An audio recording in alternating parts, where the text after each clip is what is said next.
Анан катуулук дегенде дайыма эле эске кирет бул уруу деген. Уруу, сабоо ошол негиз болбош керек. Катуулуктун түрлөрү бар дедик. Сүйлөшпөй коюу, учурашпай коюу, карабай коюу. Пайгамбар алейхиссалату вассалам ушул нерселерди колдонгон.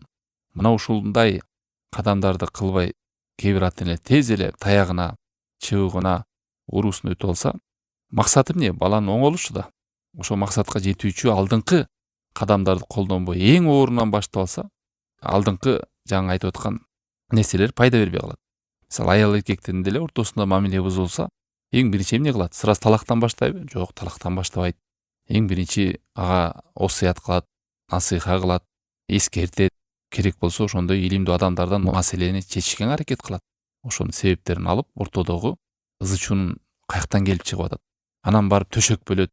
Эгер аял тарабынан ката кетип аткан болсо, ушул күйөөсү төшөк бөлүп, ошондой көргөзөт да мамилени. Анан барып такыр болбосо анан бар ошондой шариаттын эрежеси менен урундагы зыян бербестен, көгөрүп дене сындырбастан, анан акыр болбосо барып талак. Ансыгандай ушундай эле бала менен дагы этап менен кыла турган кадамдар бар.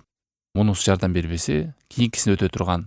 Анан эң оорунан эле, эң катуусунан баштап алса, алдыңкы канча деген пайдалуу көргөзө турган кадамдардын баардыгы пайда бербей калат.